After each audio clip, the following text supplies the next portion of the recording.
if you have a Worcester style or Life boiler, the interface is quite similar. So from the main menu, if you press the heating button, this will give you your floor temperature, which is the temperature of the water going through the heating system. Sort of goes out and then comes all the way back. Now basically, the lower you set this number, the better. But it's a balancing act between however low you can set that and the actual and whether you're warm enough, basically. So this, the Life and the Style, go up to 88 on the Worcester 8000 range. So 88. Now 88 is ridiculously hot. If you set it so high, the chances are the boiler won't condense, because it relies on a temperature difference between the flow pipe, which is the hot pipe going out, and the cooler pipe coming back from the radiators. So if we set this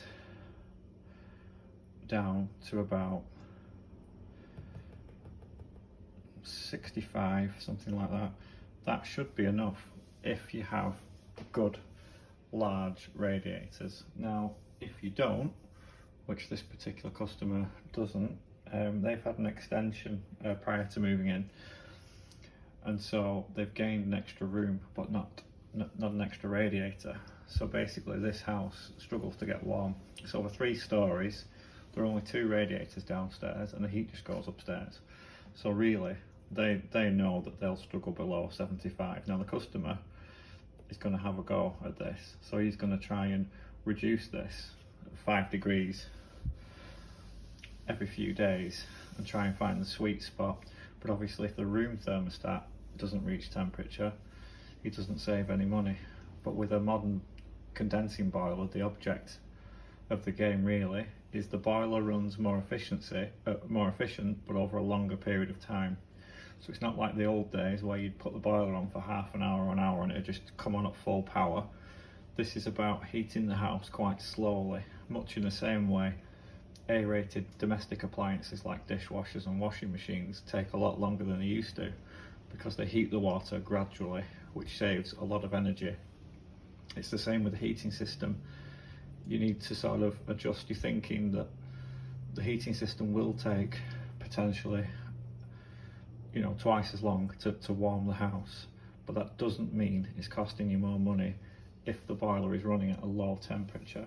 If anything, you should be able to run it for longer but at a lower temperature. And then the best way of measuring this is to see how many units of gas you're using. You could try it for a day and take a meter reading, and then try it the normal way for a day, take a meter reading every 24 hours and measure the two and find which works better for your home and your heating system.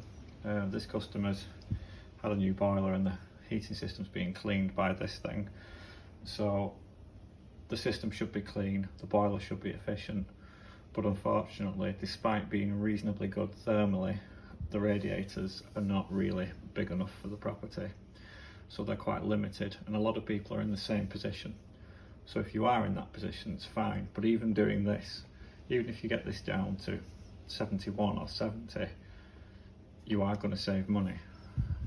So it's definitely worth trying as energy prices continue to rise, as they're going to, or they already have, depending on when you see this. I hope that helps somebody.